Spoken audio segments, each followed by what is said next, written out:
Hi, I'm Michelle Crouch. I'm a writer from North Carolina. I live in Philadelphia now, but I was actually born pretty near here. I was born in Asheville. I lived in Asheville and Boone when I was little, and then grew up in Raleigh.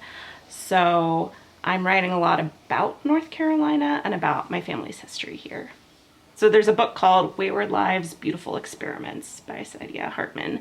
And it was one of the first books I read that is, really deeply involved in history and historical records and the archives, but is also really beautifully written and creative, and kind of realizes that we have to use our imagination to fill in like what's not in the written record, because the written record is mostly stories of people with money, white people, and it just leaves out a lot. So we have to do what we can to fill in these other histories.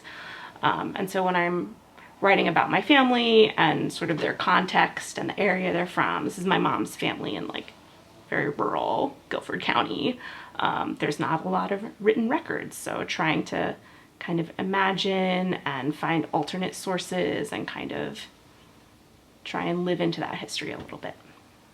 I'm working on a book called Loom, A Family History in Textiles, and it's about both the history of my mom's family in the Piedmont area and the history of the textile industry in that region, because a lot of people in my family worked in that industry. They worked in the cotton mills, and even before the cone mills and all the cotton mills came to town, there's still a deep history of how textiles existed in that region, how the trade in textiles kind of drove people to colonize the US from Europe in the first place.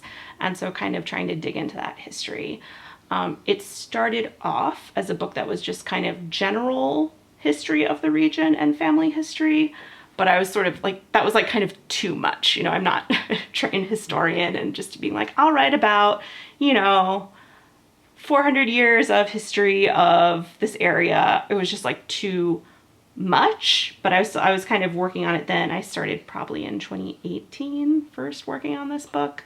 It's probably going to take me until 2028 to finish it is my guess. But during the pandemic, I actually started sewing again, which is something that is a tradition in my family. My grandmother was a big quilter, and actually, as I was researching these cotton mills and the history of the textile industry, started taking a few weaving classes. And that's when I realized that the book could be not just about the history generally, but specifically this history around textiles. So one reason it's really cool to be at Azule is that there is a real history of textiles here. Camille's a weaver. She showed me some of her weaving projects, and this area has a really rich weaving tradition. And so, yeah, it's really great to feel that kind of connection.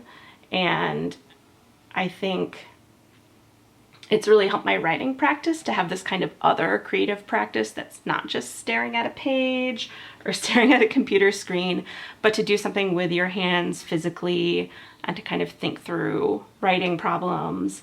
And then also, yeah, to kind of have a sense of what you're writing about. What is this activity, weaving? What was it like for the people who are really doing this every day and made their living from this? When we have this kind of resurgence of weaving as a craft, it's definitely not the same looms that were in the industrial setting. That's a very different thing, but there is still, this really ancient, really tradition of, you are making cloth by this basic process that's a grid, and going back and forth and feeling connected to that history is really interesting. So I thought about bringing my little table loom with me, but it was big and bulky, but I did bring a little embroidery project, so I would have some textile work to do while I'm here too. So I'm working on this embroidery. That's a design I traced from a stained glass window.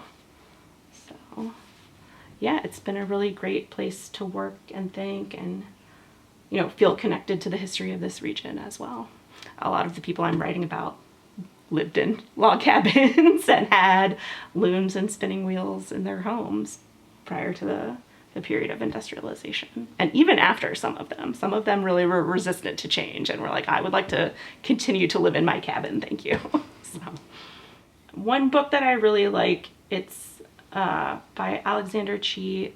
It's called How to Write an Autobiographical Novel. But, you know, it's really this idea that you just have to keep going. And even if you stop for a while, because of your life circumstances, because you have to work, because you have a kid, like you're the only person who can say whether you're a real artist or a real writer or not. And I think people, and I've done this myself, you know, kind of get into their heads of like, oh, I'm not really a writer, I should just give up, I'm not really an artist. But if you just keep doing it, you are. So never letting yourself kind of get too much in your head and too like drowned in self-doubt, and just to keep making the work, and the work will bring you out of it.